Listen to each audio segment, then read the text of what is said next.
Buenos días, hermanos. Quisiera empezar con un texto apropiado para todos nosotros para adorar al Señor. Y el texto está en el Salmo 103. Salmo 103. Vamos a leerlo todos juntos en nuestras casas. Salmo 103. Así dice la palabra de Dios. Bendice, alma mía, al Señor, y bendiga todo mi ser su santo nombre. Bendice, alma mía, al Señor, y no olvides ninguno de sus beneficios. Él es el que perdona tus iniquidades, el que sana todas tus enfermedades, el que rescata de la fosa tu vida, el que te corona de bondad y compasión, el que colma de bienes tus años para que tu juventud se renueve como el águila. El Señor hace justicia y juicios a favor de todos los oprimidos. A Moisés dio a conocer sus caminos y a los hijos de Israel sus obras. Compasivo y clemente es el Señor, lento para la ira y grande en misericordia.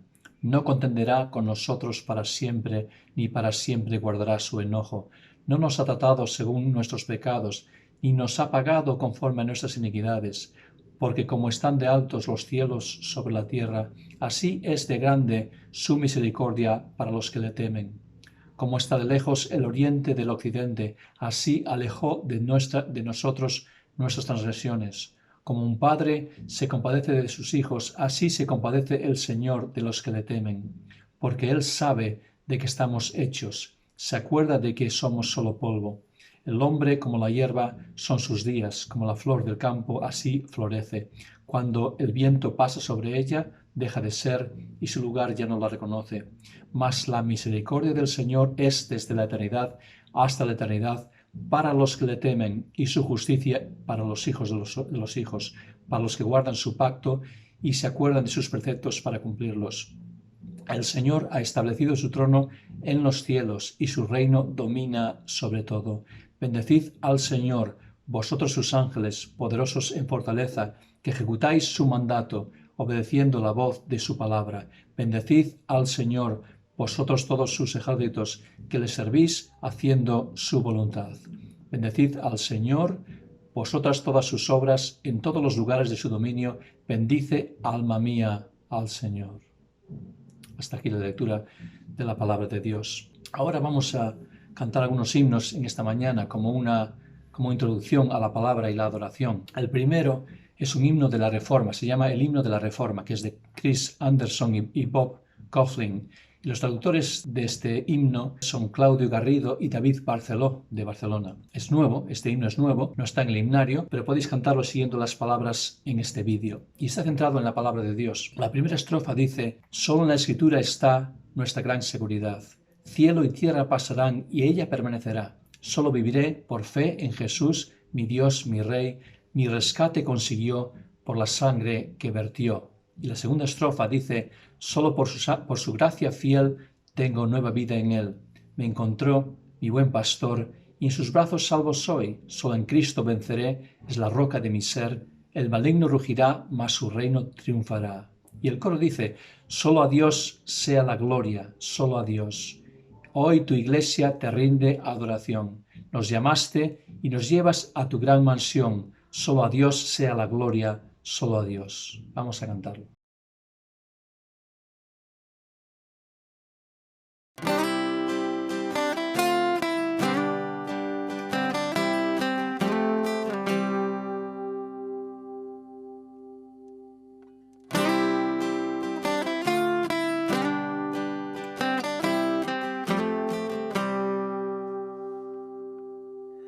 Solo en la Escritura está nuestra gran seguridad. Cielo y tierra pasarán y ella permanecerá. Solo viviré por fe en Jesús, mi Dios, mi Rey. Mi rescate consiguió por la sangre que vertió. Solo a Dios sea la gloria, solo a Dios. Hoy tu iglesia te rinde adoración. Nos llamaste y nos llevas a tu gran mansión. Solo a Dios sea la gloria, solo a Dios.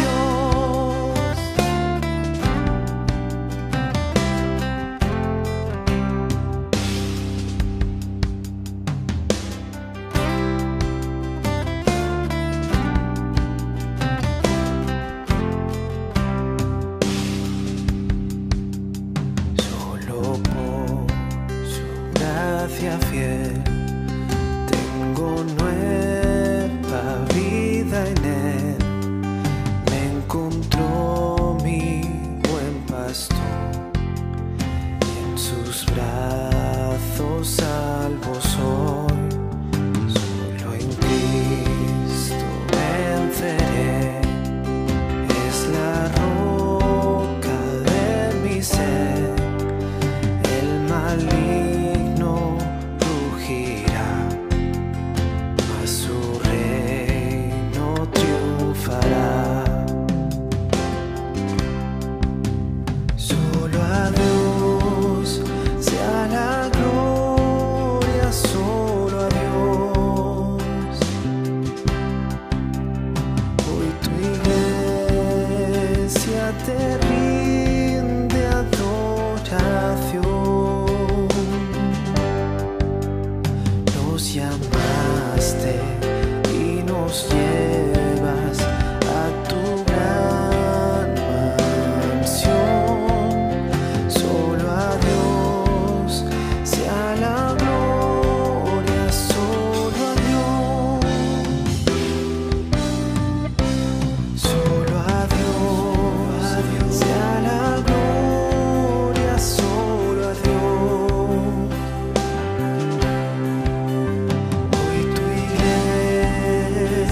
Te rinde adoración. Nos llamaste y nos llevas a tu gran mansión. Solo a Dios sea la gloria, solo a Dios.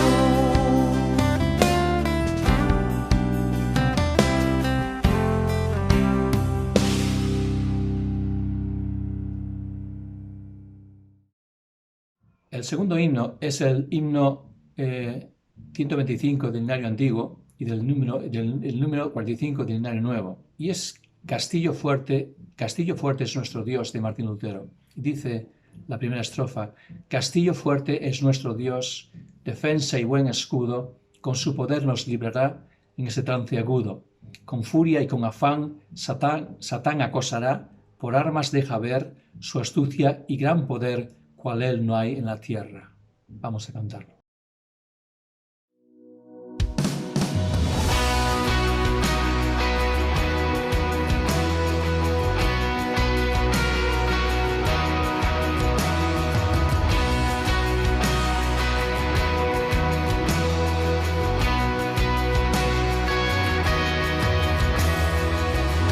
Castillo fuerte es nuestro Dios, defensa y buen escudo.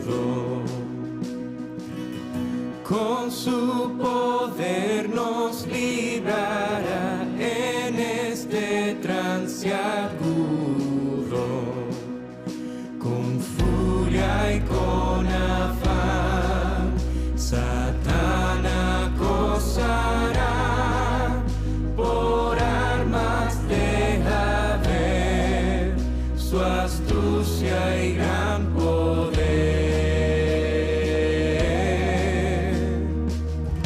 Cual él no hay en la tierra.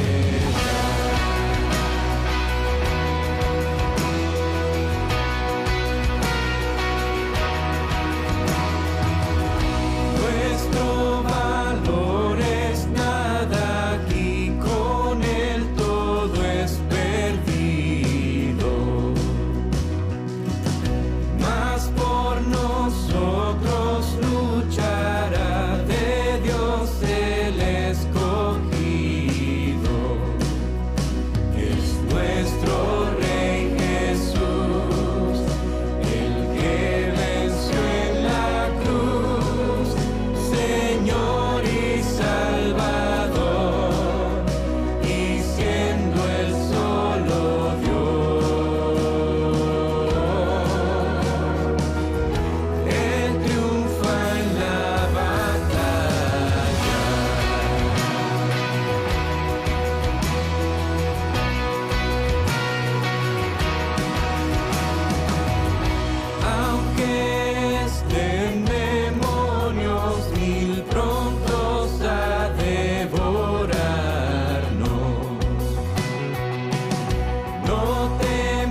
esa palabra del Señor que el mundo no apetece. Por el Espíritu de Dios muy firme permanece. Nos pueden despojar de bienes y hogar, el cuerpo destruir, mas siempre ha de existir.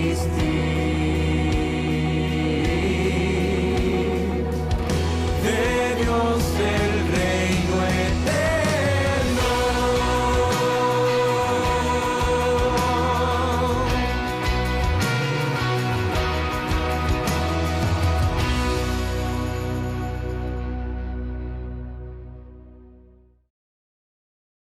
Y el tercero y último se titula El glorioso intercambio. Glorioso intercambio. No lo tenemos en nuestros himnarios.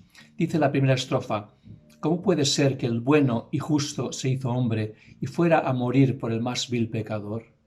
¿Cómo, siendo yo su enemigo, él sufrió en mi lugar, tomó en aquella cruz? Y cargó mi maldad sobre él, su rectitud por la fe mía es. Y el coro dice: aleluya, glorioso intercambio. Oh gran misterio que por gracia salvo soy. Aleluya, gloria sea a Cristo por su sacrificio, declarado justo soy con él. Vamos a aprenderlo y cantarlo.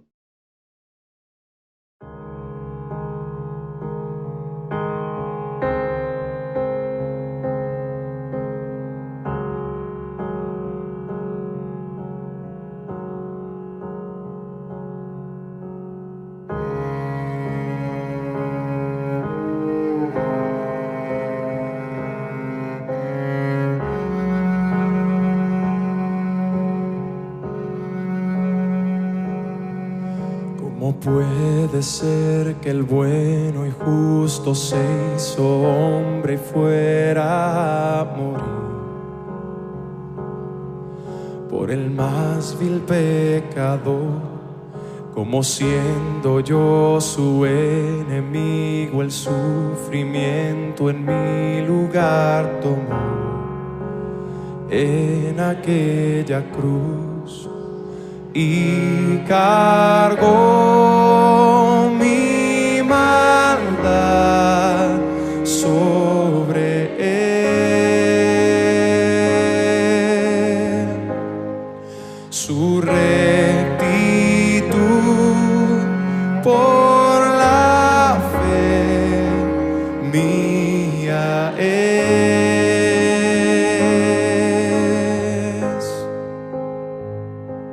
Aleluya, glorioso intercambio, oh cuán gran misterio, que por gracia salvo soy. Aleluya, gloria sea a Cristo por su sacrificio, declarado justo soy en él.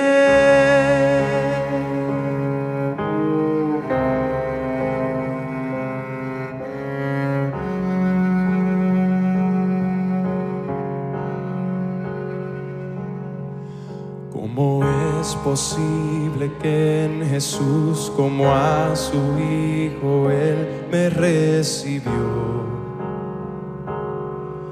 Y su nombre llevo hoy, su perfecta vida de obediencia al Padre, al yo creer, Él me otorgó y perdón me dio, pues cargó mi maldad sobre él,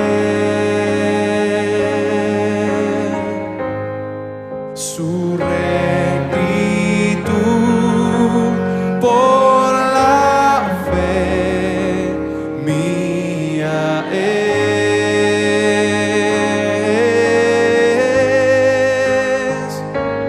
Aleluya, glorioso intercambio, oh cuán gran misterio, gracia salvo soy. Aleluya, gloria sea a Cristo por su sacrificio, declarado justo soy. Aleluya, glorioso intercambio, oh cuán gran misterio, que por gracia salvo soy. Aleluya, gloria sea a Cristo por su sacrificio, declarado justo soy en él. Oh, oh, oh, declarado justo soy en él.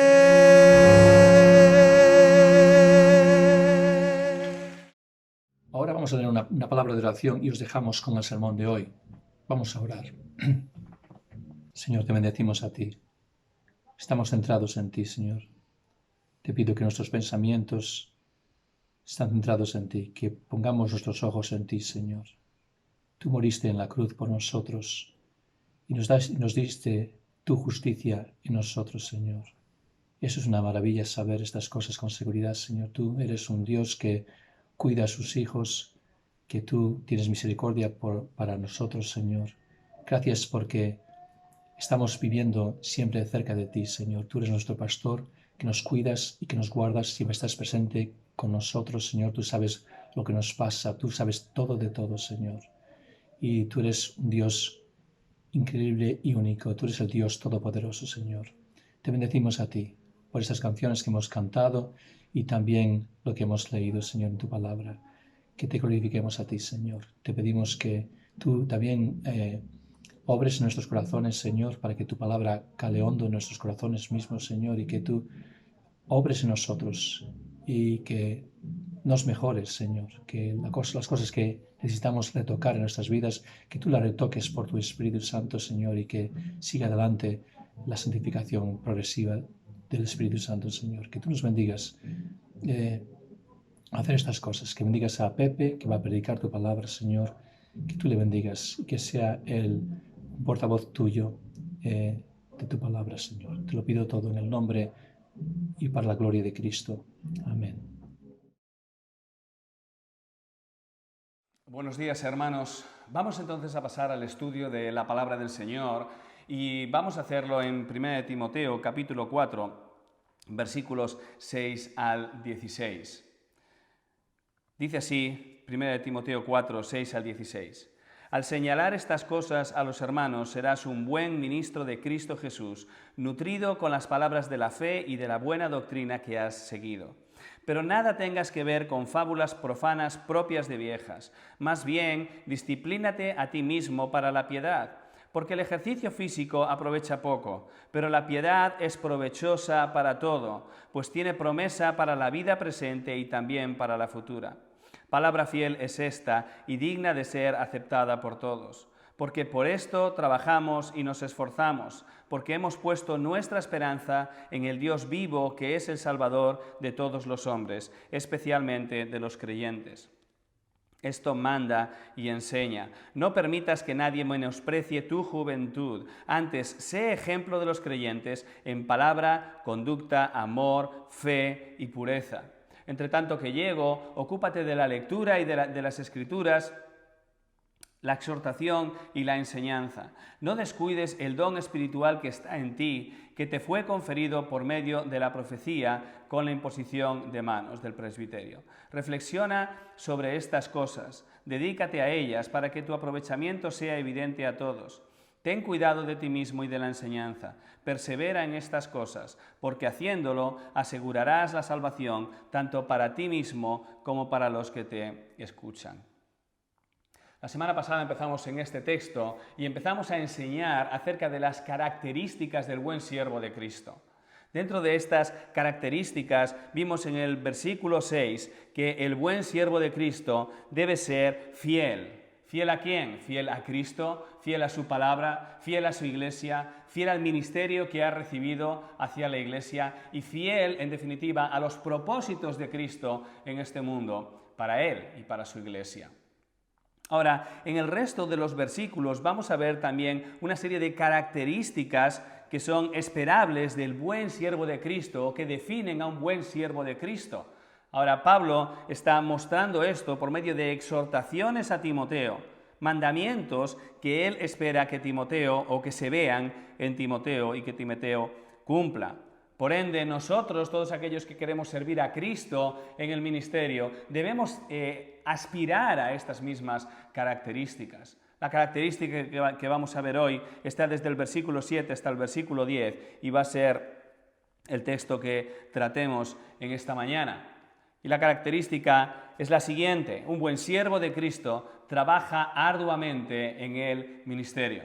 Trabaja arduamente en el ministerio. En la última ocasión que estuve predicando en la iglesia de Teis, cuando llegué allí me dieron el boletín que suelen dar a todos los que entran por la iglesia, el boletín semanal. Ellos tienen allí los anuncios, tienen motivos de oración y añaden una reflexión bíblica. Y leí esta reflexión antes de subir a predicar y esta reflexión era acerca de algunas características del perezoso en el libro de Proverbios. Ahora, honestamente, algunas de estas características eran tan sutiles que era difícil no verse reflejado. Y yo, concretamente, me vi reflejado en alguna de estas características para mi vergüenza. Ahora, este pequeño estudio me confrontó como siervo de Cristo. Porque si ya no es esperable de un creyente la pereza o la actitud perezosa, para un siervo de Cristo todavía menos. Un siervo de Cristo ha sido llamado a ministrar a su iglesia, a servirla, a alimentarla, a cuidarla, a protegerla. Por lo tanto, no tiene tiempo para la pereza, no tiene tiempo para esto. El ministerio trae, entre otras cosas, ocupaciones muy por encima de lo que pueda tener un trabajo común. Con el añadido de que si se descuidan estas ocupaciones, las consecuencias son muy graves y de trascendencia eterna. Son consecuencias que no solo afectan a la persona, al siervo de Cristo, sino que afectan a aquella congregación que está bajo su cuidado. Dentro de este texto, Pablo está exhortando a Timoteo. Él no está tratando de animarlo como lo haría un coach moderno dentro de esta situación, intentando sacar de Timoteo lo mejor que hay en él. Timoteo, tú tienes cualidades, tú sirves para esto, tú estás capacitado, solo tienes que poner en marcha todo aquello que has recibido. No está haciendo esto. Él lo que está haciendo es exhortándolo y diciéndolo: Timoteo, tienes que ser así, así y así, y debes actuar de esta manera y de esta manera. ¿Por qué? Porque eres un ministro de Cristo, eres un siervo de Cristo llamado al ministerio, debes actuar de esta manera. Ahora, por medio de estas exhortaciones que Pablo da a Timoteo, podemos inferir una serie de características que son esperables de un buen siervo de Cristo. Como decía al principio, en la ocasión anterior estuvimos viendo la primera característica que es esperable de un siervo de Cristo en el versículo 6, y es que un buen ministro de Cristo debe ser fiel a Cristo, como decíamos, fiel a su palabra, fiel a su iglesia, a su ministerio y básicamente fiel al propósito de Cristo. El ministro de Cristo no debe hacer concesiones con los falsos maestros, ni puede pasar por alto sus falsas doctrinas, porque si no se hace uno con ellos.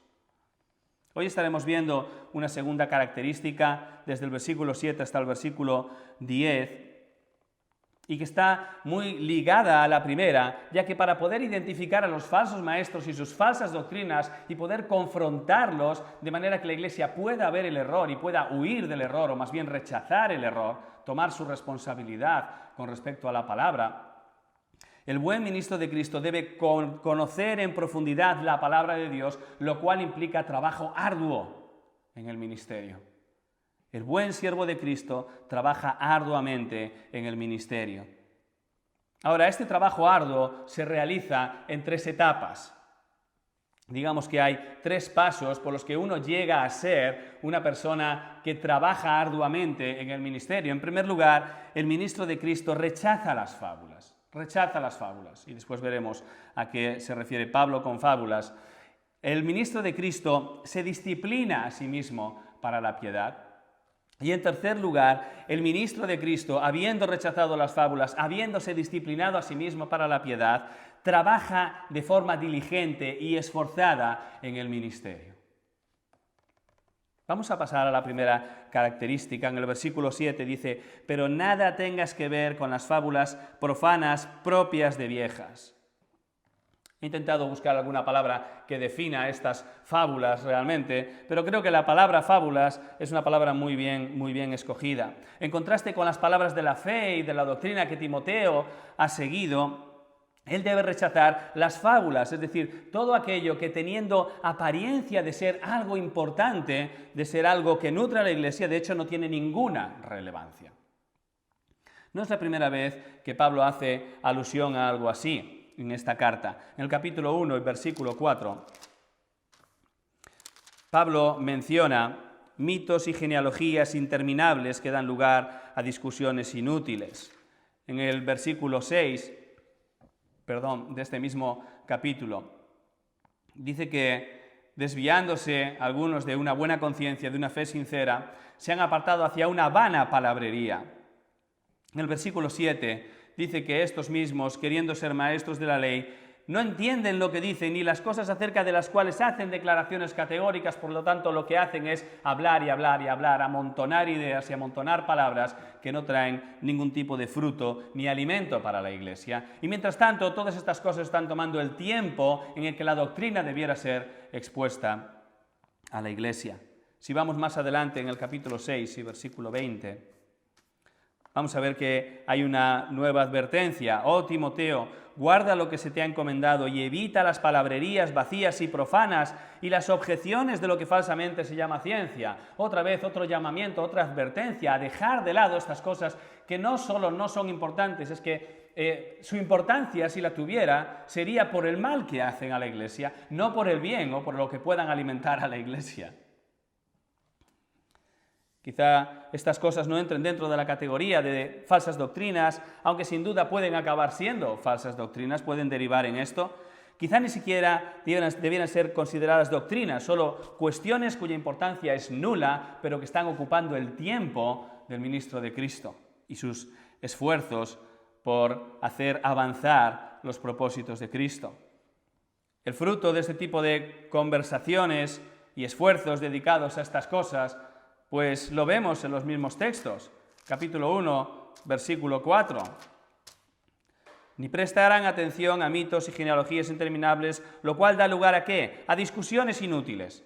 En vez de avanzar el plan de Dios, que es por fe, no solo trae discusiones inútiles, sino que frena el plan de Dios. Fijaos, no solo no es algo positivo, sino que es algo negativo para la Iglesia. En el versículo 6, capítulo 1, versículo 6, esto los ha desviado de la verdad. Algunos, desviándose de una buena conciencia y de una fe sincera, se han apartado hacia esta vana palabrería. En el versículo 7, lo que lleva a esto es básicamente buscar el autobombo, la búsqueda de la exaltación de uno mismo. Como veis, ninguna de estas características que trae o de estos resultados que trae este tipo de palabrerías es positivo para la Iglesia. Y como mencionaba en el versículo 6, habla de desviarse de la doctrina, desvía a las personas de la doctrina, pero es que en el capítulo 6 y versículo 20 el 21, habla también de desviarse de la fe, la cual profesándola algunos se han desviado de la fe. Ahora, precisamente en nuestro texto se hace énfasis en esto último, el desvío de la doctrina y de la fe, que viene por prestar atención a estas palabrerías, a lo que en el capítulo 4 les llama fábulas. Ahora, fijaos, hay tres formas de descuidar la alimentación del rebaño de Dios. La primera es darle alimento envenenado. Esto es lo que hacían los falsos maestros. Ellos traían doctrinas falsas, ellos traían enseñanzas falsas que no solo no alimentaban a la congregación, sino que es que además la envenenaban, la alejaban de Cristo, querían llevar a la muerte a este rebaño. Aunque no fuera su deseo, sí era el deseo de los espíritus engañadores que hay detrás y que han traído estas doctrinas de demonios que venían con ellos. Ahora, la segunda manera de descuidar la alimentación de un rebaño es darles lo que no alimenta, y esto es lo que hacen estas fábulas, estas palabrerías. Les dan a la iglesia lo que no les alimenta. Lo que no les alimenta. No les va a traer ningún tipo de beneficio, no les va a ayudar a crecer espiritualmente, o no nos va a ayudar a crecer espiritualmente. Y la tercera manera de descuidar la alimentación del rebaño es directamente no dar de comer. Y esto también es consecuencia de estas palabrerías y estas fábulas, porque si están dando lo que no alimenta, realmente es como no dar de comer. Porque además de estar enseñando este tipo de cosas, estas cosas están tomando el lugar que debiera ocupar la doctrina. Aquello que debiera ser el alimento para la iglesia no está siendo dado, la iglesia no está siendo alimentada y por tanto muere de desnutrición. Ahora, debiéramos definir un poco lo que son estas fábulas en el contexto de Pablo a Timoteo. Quizá estas fábulas se estén refiriendo a narraciones épicas, sin fundamento en la palabra, ni coherencia con la doctrina, pero a las que se les estaba dando rango de importancia, quizá al mismo nivel que la doctrina, sino aún más.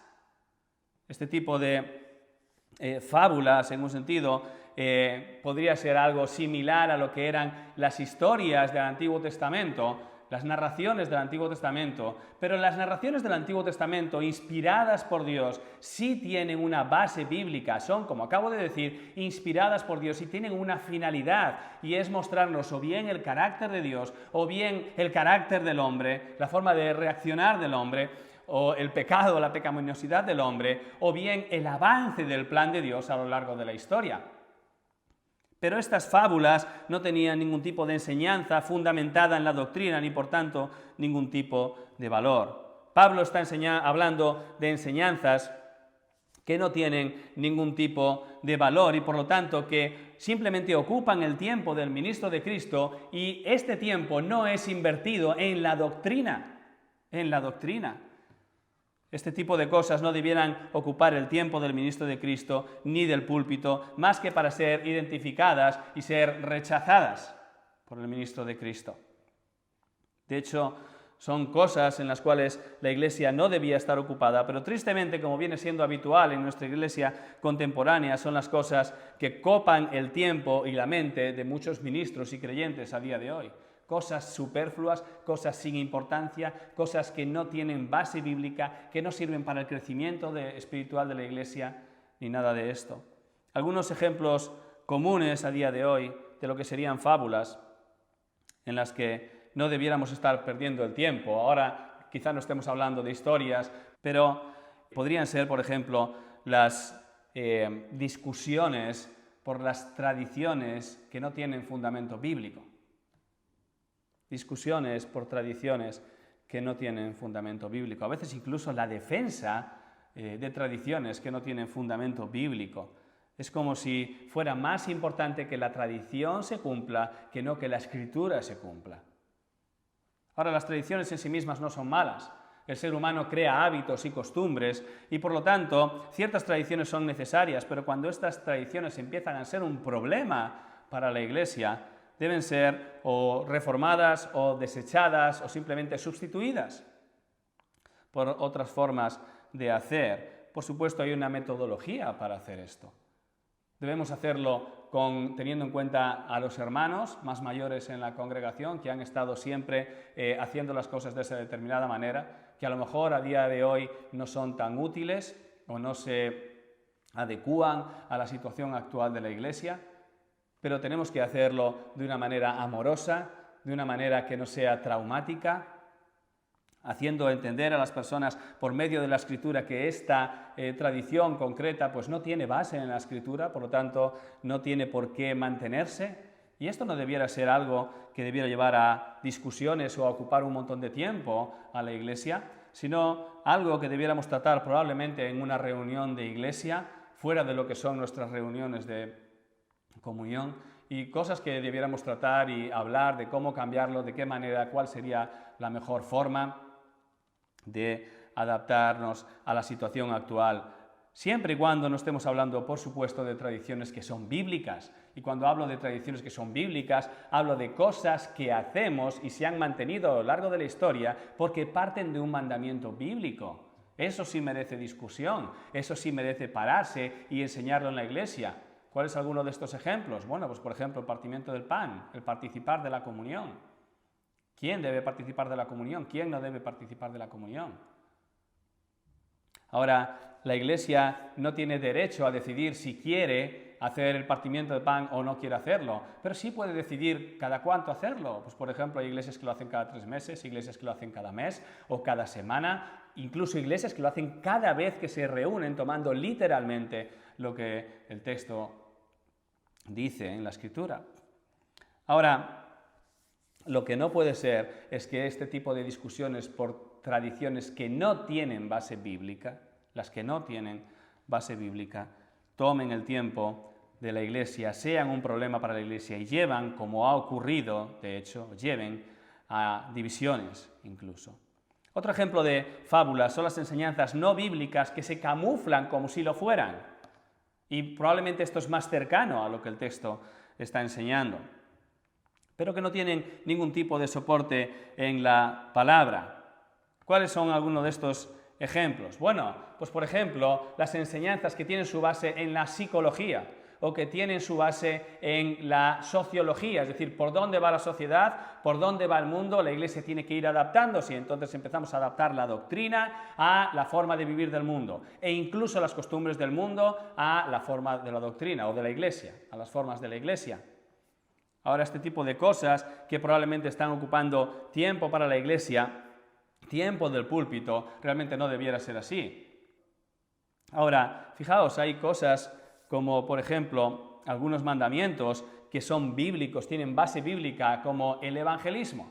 Id por todo el mundo y predicad el evangelio.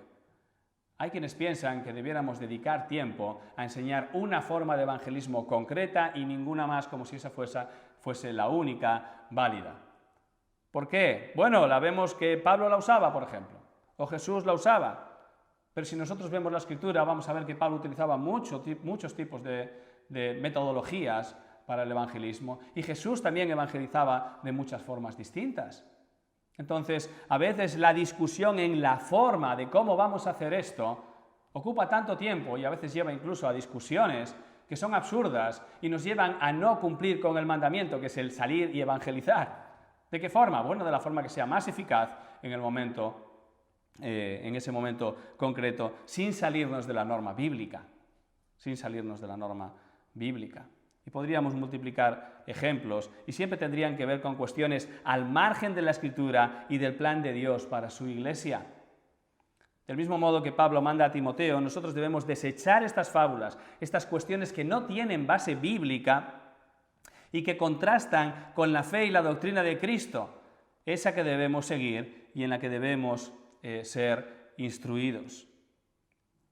Versículos 7 al 9, vemos el siguiente paso. En principio hemos visto, el ministro de Cristo tiene que rechazar las fábulas. En segundo lugar, el ministro de Cristo se disciplina a sí mismo, para la piedad. Versículos 7 al 9. Más bien, disciplínate a ti mismo para la piedad, porque el ejercicio físico aprovecha poco, pero la piedad es provechosa para todo, pues tiene promesa para la vida presente y también para la futura. Palabra fiel es esta y digna de ser aceptada por todos. En contraste con las fábulas o con perder el tiempo con fábulas profanas, Timoteo es exhortado a disciplinarse para la piedad. Pablo utiliza para esto un símil deportivo. Del mismo modo que aquel que compite se autodisciplina, trabaja de hecho de forma sacrificada para poder lograr una meta terrenal, Timoteo debe trabajar, debe esforzarse por una meta que tiene trascendencia eterna. Pablo utiliza la palabra gimnasia, en el griego gimnasia, de donde sacamos nuestra palabra gimnasia o gimnasio también, la práctica de un deporte de forma diligente y disciplinada para alcanzar una meta de superación personal o bien de la competición. Ahora, no es la única vez que Pablo utiliza un símil deportivo. Si vamos a 1 de Corintios, capítulo 9,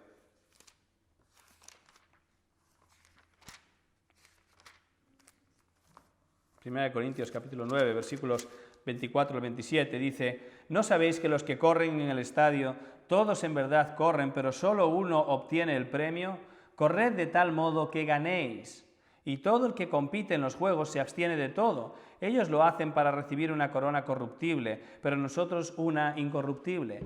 Por tanto, yo de esta manera corro, no como sin tener meta. De esta manera peleo, no como dando golpes al aire, sino que golpeo mi cuerpo y lo hago mi esclavo, no sea que habiendo predicado a otros, yo mismo sea descalificado. Él hace aquí otra comparación deportiva, y no es que Pablo fuese un forofo del deporte, eso sería probablemente un problema en su época, ya que las competiciones deportivas estaban bastante ligadas a los cultos paganos, como casi todo en aquella cultura. No obstante, Pablo supo observar lo que en ambos casos pone de relevancia en sus comparaciones: el empeño, el esfuerzo y la disciplina de los atletas por lograr una meta. Ahora, esta meta, como mencioné antes, que ellos buscan es temporal y en parte es positiva para el cuerpo. Por eso es que Pablo no dice que es algo negativo, sino que es algo de poco provecho. Dice en el versículo 8, porque el ejercicio físico aprovecha poco, pero algo aprovecha. ¿En qué sentido aprovecha? Bueno, el propio texto también nos ayuda a entenderlo.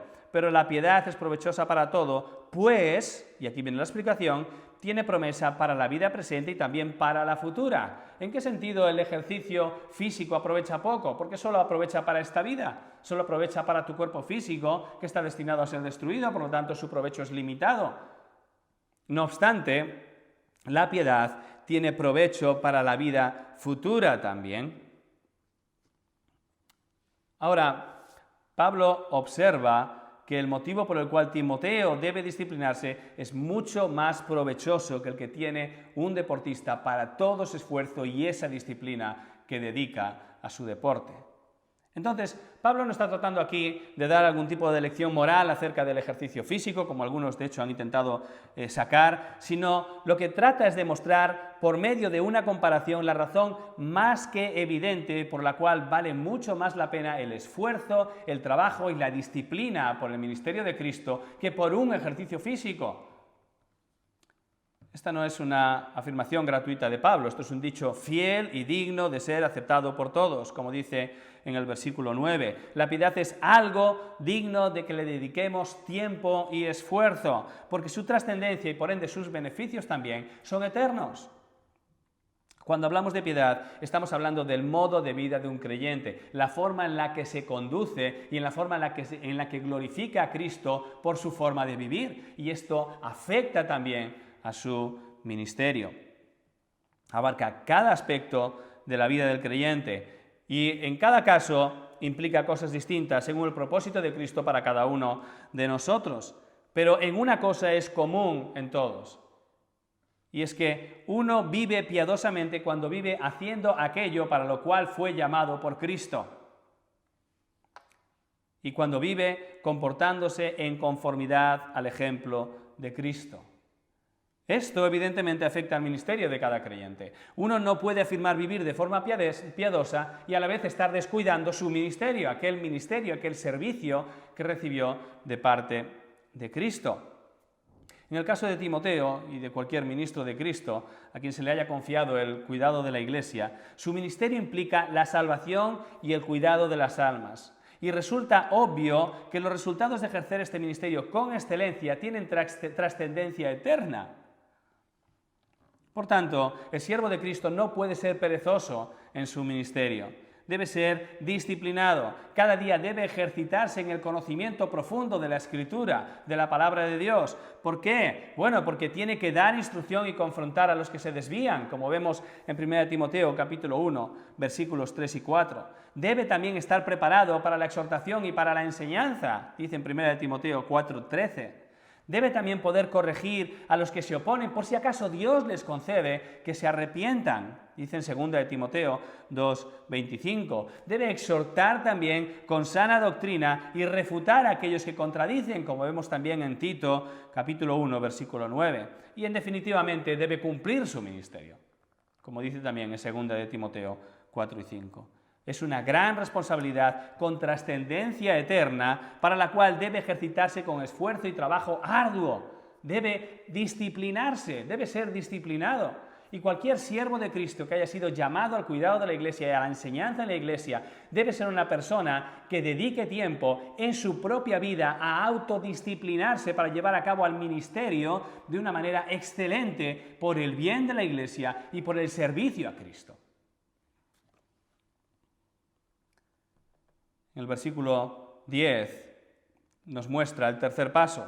Hemos visto primero, el buen siervo de Cristo debe rechazar las fábulas, debe autodisciplinarse para la piedad.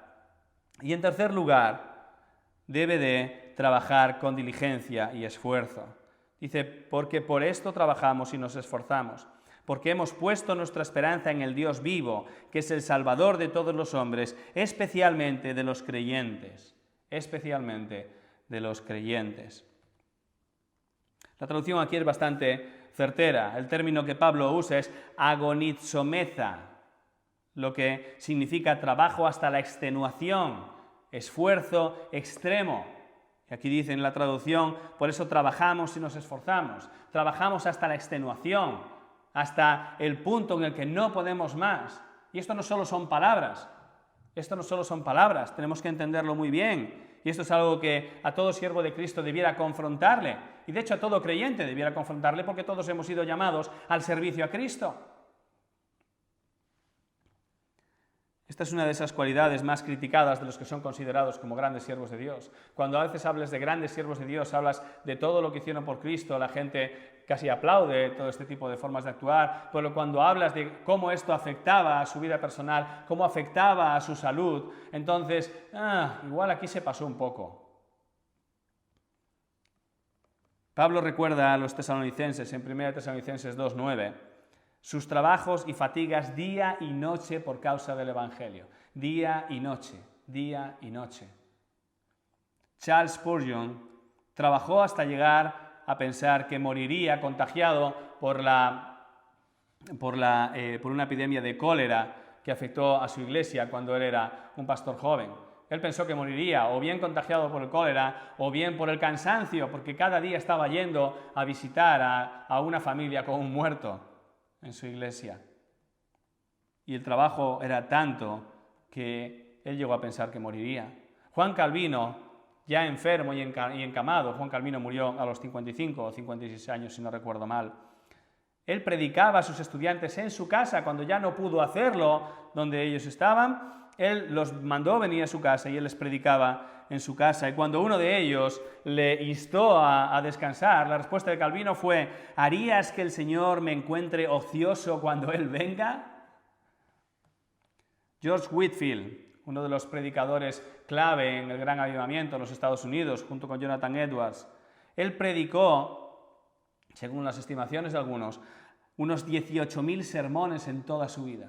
18.000 sermones. Este hombre tampoco llegó a los 60 años. Podía predicar durante horas sin descanso. Con 55 años siguió predicando al aire libre a pesar de tener crisis asmáticas que le producían catarros.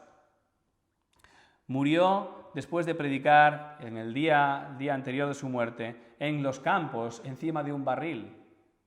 Murió, como se suele decir, con las botas puestas. Su dedicación al ministerio es tal que llegan a enfermar y a debilitarse, no por mala alimentación, no por ser descuidados con su salud o con su físico, sino por sobreesfuerzo en su trabajo. Sobreesfuerzo en su trabajo. Pero lejos de lo que puedan pensar algunos de los allegados de estos, ellos no hacían esto, no actuaban por falta de responsabilidad o con falta de responsabilidad, sino todo lo contrario, porque tenían una perspectiva clara y diáfana de su responsabilidad. En todos los evangelios no vamos a ver un solo momento de ocio en la vida de Jesús. Al contrario. De hecho, con tan solo 12 años, él afirma estar en los negocios de su padre. Aun cuando vemos que él iba y comía en casa de unos, o iba y cenaba en casa de otros, esto formaba parte de su ministerio. Él en ningún momento dejó de llevar a cabo los planes de su padre. Recuerdo que dentro de las normas imprescindibles para poder cursar el programa de predicación expositiva en Berea, una de las normas que teníamos que afirmar, era que teníamos que esforzarnos por cumplir con todas las tareas de manera excelente, sin descuidar el tiempo con nuestra familia y el tiempo de ministerio en la iglesia, nuestro ministerio en la iglesia local. Claro, la respuesta de algunos de nosotros, yo mismo, era, bueno, esto va a ser imposible, Y la respuesta de mis profesores, entre ellos Rubén Videira, de hecho era él con quien hablaba más, era, saca tiempo de tu ocio, saca tiempo de tu sueño, organiza bien tu tiempo. Y de esta manera, básicamente, vas a sacar el tiempo necesario para el ministerio.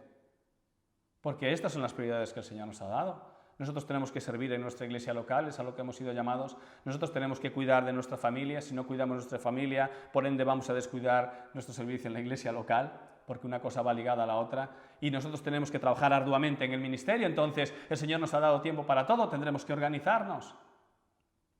Que esto pueda llevarnos en algún momento a afectar a nuestra salud. Bueno, viviremos tanto como el Señor quiera que tengamos que vivir. Ni un minuto más, ni un minuto menos. Muchos de estos hombres de Dios que han dedicado su vida de una forma profunda al ministerio han muerto jóvenes, muy jóvenes.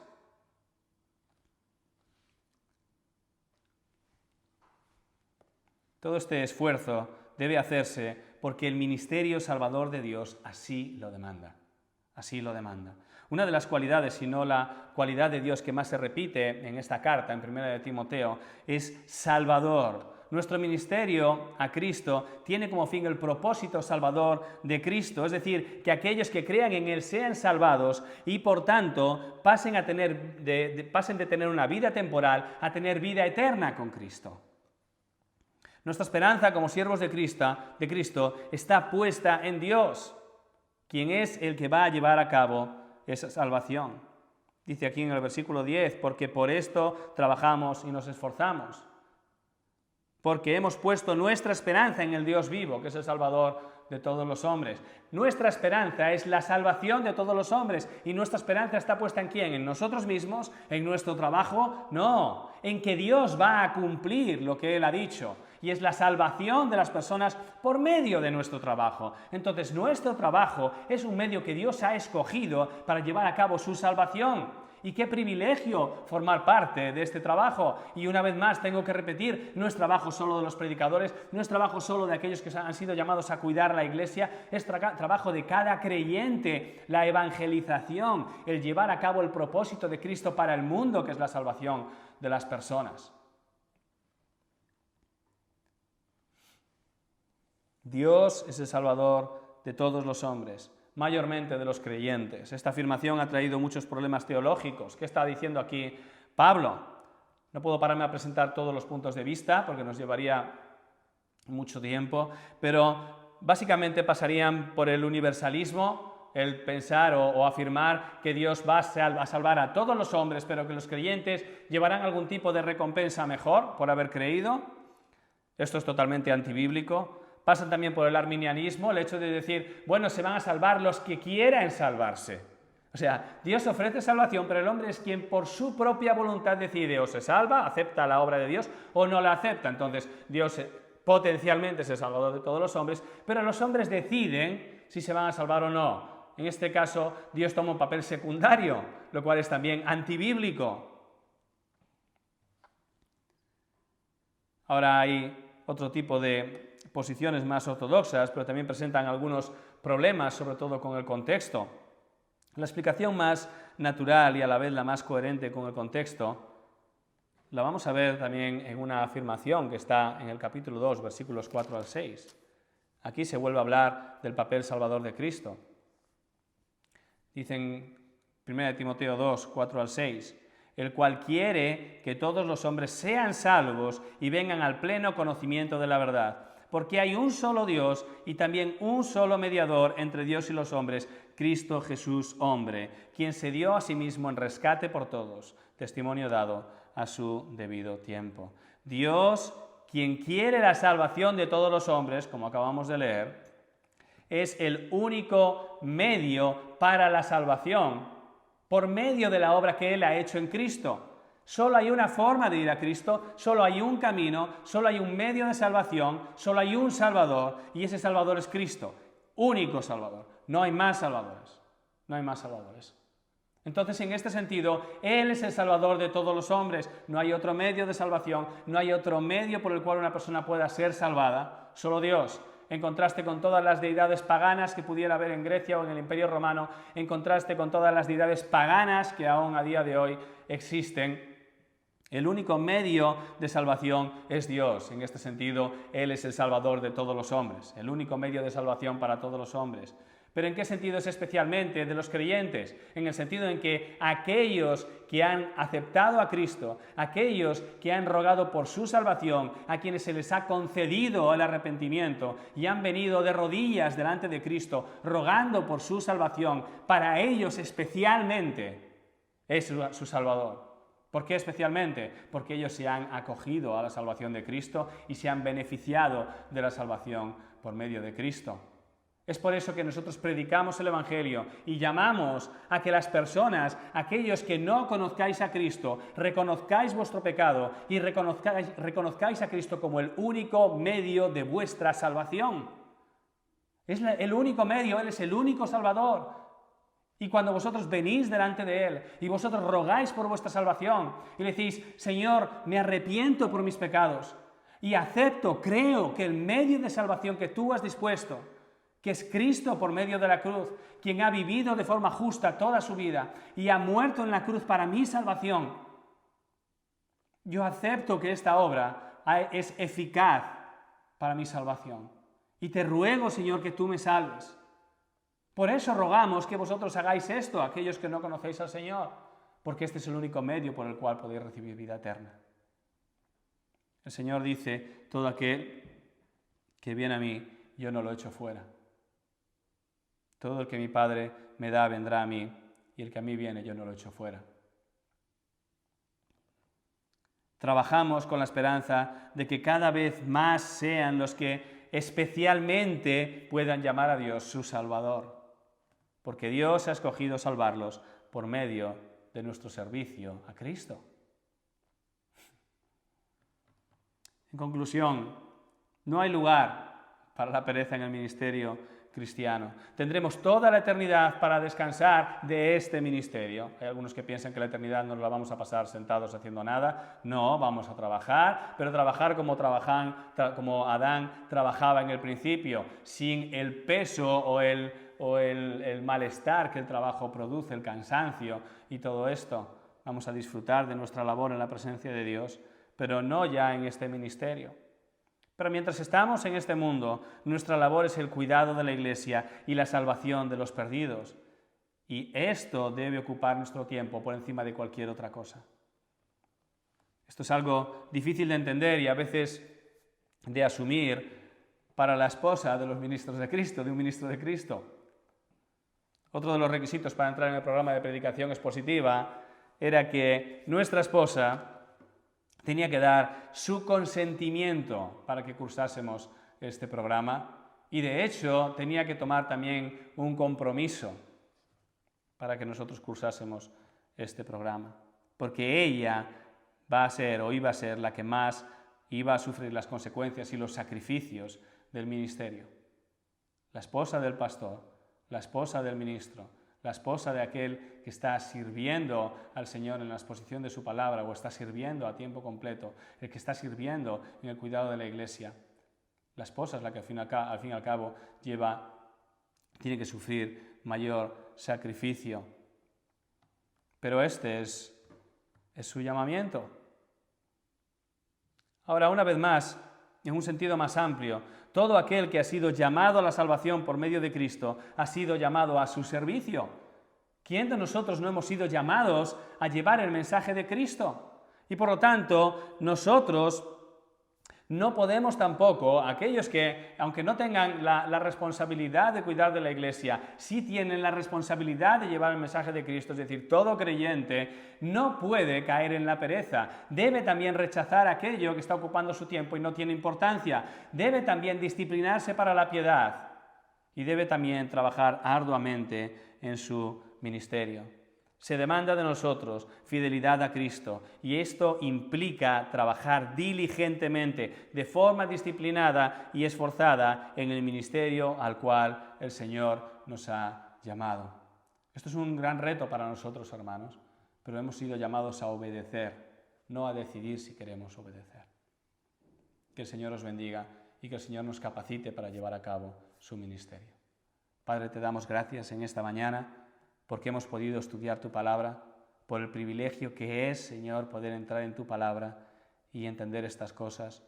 Ruego, Señor, que tú obres, Padre, en nuestras mentes para poder recordar aquello que es importante para nosotros y que seamos responsables obedeciendo tu palabra, Señor.